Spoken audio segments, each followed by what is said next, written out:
에스라 7장 1절에서 10절까지 말씀 한 절씩 교독합니다. 이일 후에 바사강 아닥사스다가 왕이 있을 때에 에스라라 하는 자가 있으니라. 그는 스라야의 아들이요 아사랴의 손자요 힐기야의 증손이요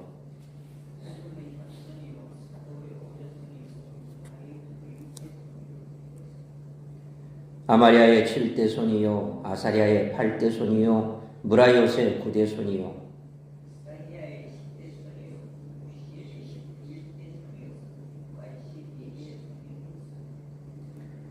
아비수아의 13대 손이요 비느하스의 14대 손이요 엘르아살의 15대 손이요 대제사장 아론의 16대 손이라.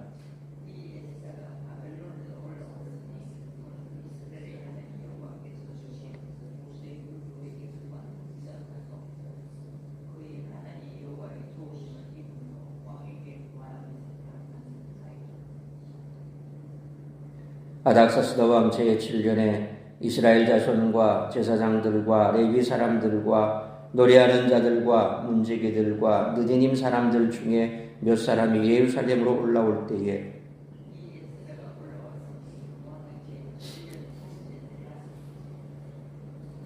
첫째 달 소하루에 바벨론에서 길을 떠났고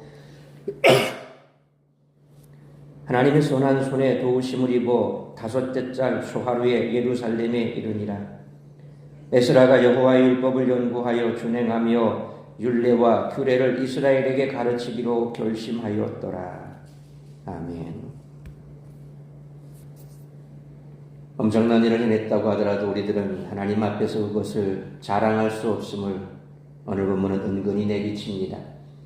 그 일은 그들의 세대에 맡겨진 임무이고 이루어진 일들은 그 다음 세대를 위한 자양분이 되어 하나님의 역사를 펼쳐나가기 때문입니다. 성도 스스로 자신의 성취에 대해 겸손할 수밖에 없을지라도 지도자에서부터 일반 백성에 이르기까지 귀한 자들의 사역을 세밀하게 기록한 말씀에서 볼 수 있는 것처럼 하나님은 우리들 각자를 눈여기고 보고 계신다는 것입니다. 분명 우리들 각자에게 맡겨진 사명은 다음 세대를 위한 발판이 될 것이기 때문에 중요합니다. 그리고 그 사명을 감당할 수 있도록 하나님의 선한 도움을 늘 있을 것입니다. 변하지 않을 것 같은 아닥사스다가 에스라를 도운 것처럼 우리들도 그것을 경험할 것입니다. 에스라를 비롯한 2차 귀환자 무리는 1차 귀환자들과 비교하여 모든 것이 부족해 보입니다. 그들의 출발도 시간적으로 어마어마하게 늦었습니다. 그러나 하나님은 그들 역시 1차 귀환자들처럼 동일하게 여기시고 선하신 손으로 도우시며 인도하십니다. 1차 귀환자 무리에 비해 미덥지 않아 보이지만 이 무리에게도 걸출한 지도자가 있었고 엄청난 귀한 여정을 묵묵히 감내하는 이름 없는 하나님의 백성들이 존재했습니다. 너무 늦었다고 포기했으면 2차 귀환은 완수되지 못했을 것입니다. 우리들의 삶도 마찬가지입니다. 하나님은 늦었다고 말씀하지 않으십니다. 하나님께 돌아가는 것, 하나님이 맡기시는 일을 성실하게 감당해내는 것, 이 일들은 오늘 다시 시작해도 절대 늦은 것이 아님을 믿으시길 바랍니다. 에스라 7장에서는 새로운 국면으로 전환이 이루어집니다. 이전까지는 유대의 총독인 스룹바벨 그리고 제사장 예수아를 중심으로 성전을 건축하는 내용을 기록했다면 이제 7장부터는 에스라의 사역에 집중하고 있습니다. 하나님은 성전이라는 외형과 제사라는 의식을 갖추는 것보다 더 중요한 것이 있음을 가르치려고 에스라를 준비시킨 것입니다. 따라서 이와 같은 오늘 본문의 말씀을 통해 우리들이 깨달아야 할 것은 첫째로 1절로 6절 말씀처럼 성도는 에스라처럼 말씀의 사람이 되어야 한다는 것입니다. 1절로 5절은 족보를 열고 하면서 에스라를 소개합니다. 에스라라는 인물의 중요도를 강조하는 부분입니다. 에스라는 이스라엘의 첫 번째 제사장이었던 아론의 자손입니다. 제사장 가문의 정통성이 강조된 이유는 에스라의 사역이 그만큼 중요했기 때문입니다. 에스라는 또한 6절 말씀처럼 모세의 율법에 익숙한 학자라고 소개됩니다. 율법에 익숙하다는 말은 단지 율법 지식을 잘 안다는 뜻이 아닙니다. 율법을 준행하는 데에도 능숙했음을 보여주는 표현입니다. 기나긴 포로 생활 속에서 율법을 제대로 배우지 못할 수밖에 없었던 이스라엘을 위해 하나님이 에스라를 준비시키셨습니다. 또한 에스라는 6절 하반절 말씀처럼 바사왕 아닥사스다에게도 총애받는 자였습니다. 에스라가 총명하고 성실했기에 왕의 총애를 받았겠지만 하나님의 도우심이 있었기에 그러한 위치에 있었던 것입니다. 이러한 에스라의 면면을 볼 때 하나님이 그를 통해 무슨 일을 하실지 기대하게 됩니다.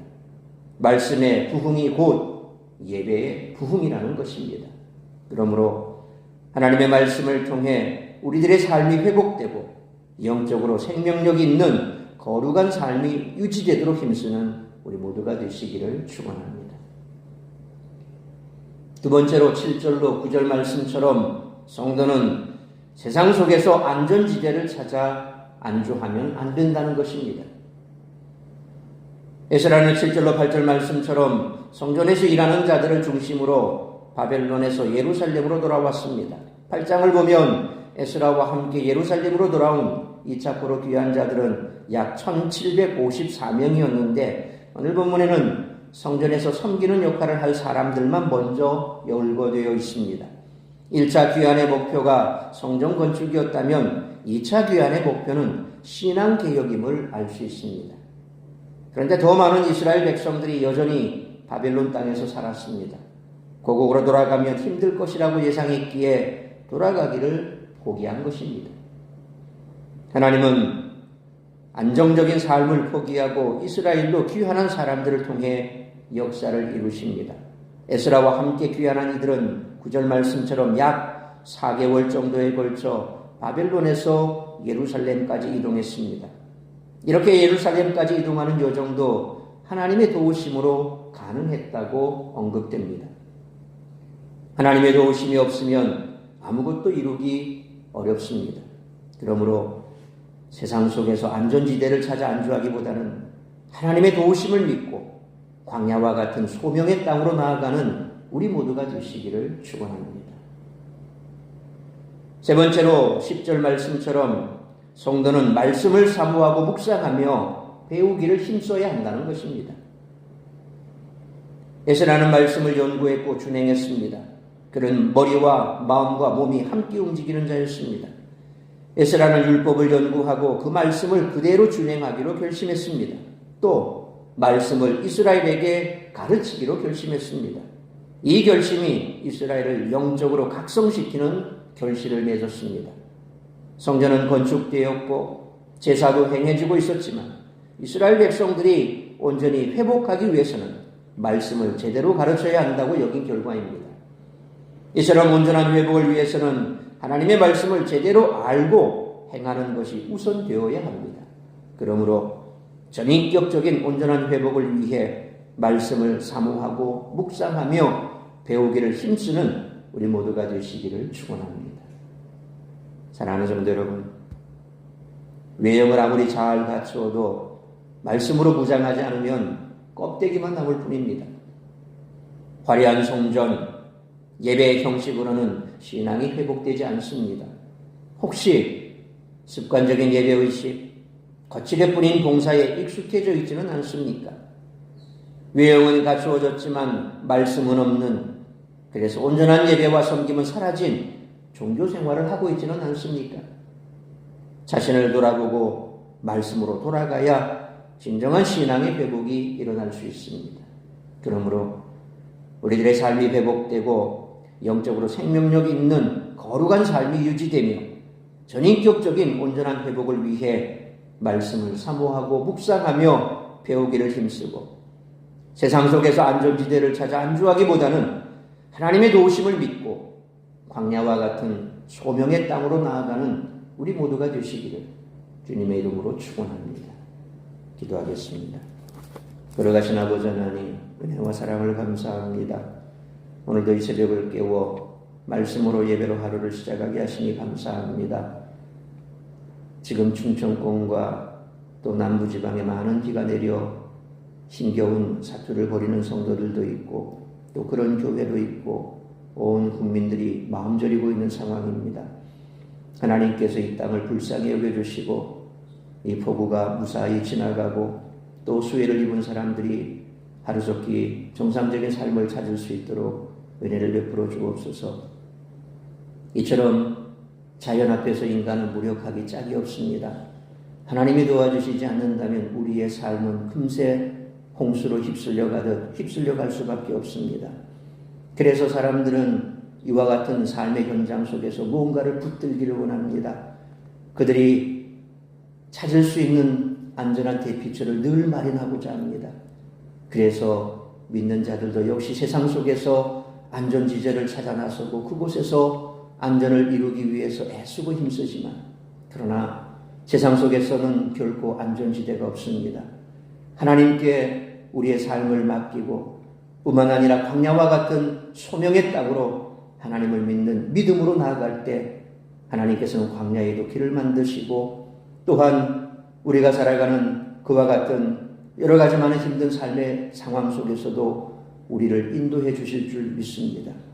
그러므로 오늘 다시 한번 우리의 삶을 주님 손에 올려드리며 무엇보다도 우리가 세상 속에서 말씀으로 우리의 삶을 굳건하게 다지고 또한 말씀을 묵상하고 그 말씀을 지켜 준행하기로 결단하며 항상 말씀과 더불어 살아갈 때에 주께서 우리를 통하여 이루고자 하는 뜻을 이루어갈 것이며 또한 하나님께서는 우리를 통하여 영광 받으실 줄 믿습니다. 말씀을 중심으로 예배 중심으로 교회 중심으로 우리의 삶이 그곳이 안전지대가 되고 또한 우리의 삶이 반석에 든든히 선 것처럼 그러한 삶을 만들어가는 것 그것이 바로 이 땅 가운데서 우리가 살아가야 할 삶의 방향입니다. 오늘 이 아침에도 다시 한번 우리의 삶의 모습을 돌아보기를 원합니다. 그저 형식뿐인 껍데기만 남은 종교 생활을 하고 있지는 않은지 말씀과 멀어져 있으면서도 그 말씀을 붙들기보다는 세상의 것들을 붙들고 살아가고 있지는 않은지 다시 한번 우리 자신을 돌이켜보면서 주님 앞에 결단하며 나아가는 우리 모든 성도들의 삶이 될 수 있도록 은혜 베풀어 주옵소서. 다시 한번 이 땅, 이 민족 사랑하는 성도들 주님 손에 올려드립니다. 오늘 이 한날도 주의 은혜로 살아가게 하여 주옵시고 주께서 베푸시는 은혜 가운데 우리의 삶을 맡겨드리며 오늘도 나를 통하여 이루고자 하는 하나님의 뜻을 이루어드리는 복된 한날의 삶이 될 수 있기를 간절히 빌고 소원하오며 이 모든 말씀 우리 구주 예수 그리스도의 이름으로 기도하옵나이다.